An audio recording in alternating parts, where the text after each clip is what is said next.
Hello అండి, అందరికీ నమస్కారం. ఈరోజు ఇంకొక కర్రీతో మీ ముందుకు వచ్చేసాను. అదేంటంటే బెండకాయ శనగపప్పు కారం అండి. ఈ కర్రీని వంకాయతో చేసుకోవడం చూశాను. మా కొలీగ్ ఒక ఆవిడ వంకాయతో చేశారు. బెండకాయతో కూడా చేసుకుంటే బాగుంటుందని చెప్పారు. సో ముందుగా మనం కొన్ని బెండకాయలను తీసుకుని వాటిని వాటర్లో వేసుకుని క్లీన్గా ఒక్కొక్కటి క్లీన్ చేసుకోవాలండి. అన్నీ కలిపి కాదు, ఒక్కొక్క దాని మీద ఏమైనా మచ్చలు ఉన్నాయేమో చూసుకుని. మార్కెట్లో బస్తాల్లో వస్తాయి కదండి, ఎస్పెషల్లీ బెండకాయకి బాగా అంటుకుంటుంది మురికి. సో వాటిని ఒక క్లాత్ తోటి క్లీన్ చేయాలండి. కాటన్ శారీలో క్లాత్ కానీ, మనకి కాటన్ డ్రెస్సెస్లో చున్నీస్ కానీ వేస్ట్గా ఇది అవ్వకుండా పాత వాటిని క్లీన్ చేసుకుని బాగా వంటగదిలో పెట్టుకుంటే, ఎస్పెషల్లీ బెండకాయలు కడిగినప్పుడు మాత్రం తుడవాలండి. ఎందుకంటే బెండకాయల్లో జిగురు ఉంటుంది కాబట్టి వాటిని కడిగిన తర్వాత తుడిచి వండుకుంటేనే బాగుంటుందండి. శుభ్రంగా తుడిచేసిన తర్వాత కొద్దిగా ఆరిన తర్వాత వాటిని మీకు ఎంత సైజు ముక్కలు కావాలో అంత సైజు ముక్కల్ని కోసుకోండి. చూసారా, నేను ఈ సైజులో కోసానండి. మీకు ఇంకా చిన్నవైతే పొట్టలో కూరడము మధ్యలోకి చీల్చిపెట్టడం కష్టం అవుతుంది. ఈ సైజు అయితే సరిపోతుంది.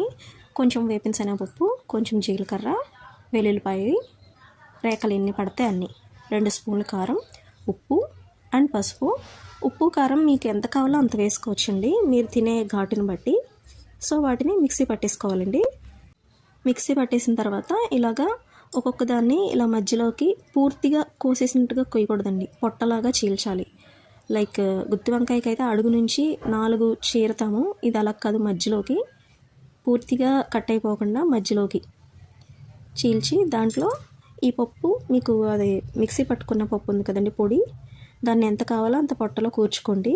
మీకు అవి విడిపోతాయి అని అనిపిస్తే కనుక వంకాయలను ఎలా దారంతో కడతారో చాలామంది అలా కట్టుకోవచ్చండి. కొంతమంది లోన ఉన్న మసాలా బయటికి రాకుండా వంకాయలు గుత్తి వంకాయ వండినప్పుడు దారం కడతారండి. సో స్టవ్ మీద పాన్ పెట్టి ఒక 3 స్పూన్స్ ఆయిల్, 2 or 3 వేసుకుని దానికి సరిపడగా బాగా కాగిన తర్వాత మనం ఈ కూర్చుకున్నాం కదా పొడి కూర్చుకున్న ముక్కల్ని 1 by 1 పెట్టేసుకోవాలి. స్టార్టింగ్లో ఆయిల్ వేసినప్పుడు ఆవాలు, చాయమైన పప్పు, జీలకర్ర, ఎండుమిర్చి ముక్కలు మీరు కావాలంటే వేసుకోవచ్చండి, నేను వేయలేదు. సరే, అవి వేసేసిన తర్వాత ఏం చేయాలంటే మిగిలిన పొడి కూడా పైన చల్లేసి మూత పెట్టేయాలండి. మూత పెట్టి సిమ్లో పెట్టాలి. చూసారా, కొద్దిసేపటి తర్వాత ఇలా అయింది. ఇలా అయిన తర్వాత కొంచెం కరివేపాకు కడిగింది దాని మీద చల్లుకోవాలి. ముక్కలన్నింటినీ పక్కకు తిప్పాలండి. యాక్చువల్గా ఇది పొడి కాబట్టి ఆయిల్ ఎక్కువ పడుతుంది.